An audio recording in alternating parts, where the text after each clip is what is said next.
plusieurs familles de bactéries qui sont présentes dans la bouche. Nous pouvons retrouver notamment les streptocoques qui se localisent sur l'émail des dents.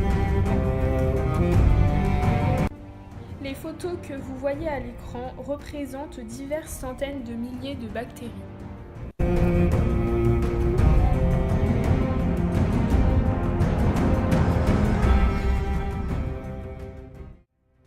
Revenons à la répartition des bactéries dans la bouche. Nous pouvons remarquer que ce sont les streptocoques qui sont présents sur l'émail de nos dents. C'est donc la raison pour laquelle nous allons nous y intéresser de plus près.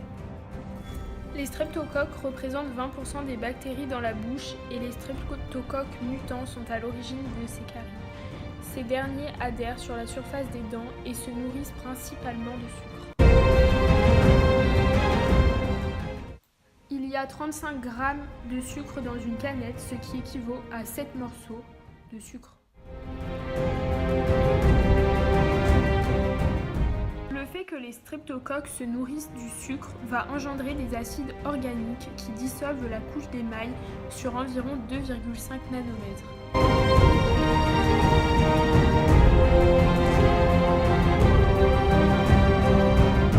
En effet, les germes peuvent se frayer un chemin jusqu'à la dentine. Cela entraîne la formation de cavités et peut se propager jusqu'à une inflammation, voire des douleurs violentes. La parontite est aussi provoquée par des bactéries. Elle touche la dent, mais surtout l'appareil de soutien, c'est-à-dire la gencive, l'os maxillaire, mais aussi les fibres reliant la racine de la dent à l'os. Mais les conséquences de la parontite sont plus graves que les caries parce qu'elles provoquent la chute des dents, mais elles aggravent aussi les maladies cardiovasculaires. Elles se détectent par le fait que les gencives sont enflammées, puis elles se mettent à saigner. Cette maladie touche un homme de plus de 40 ans sur 5.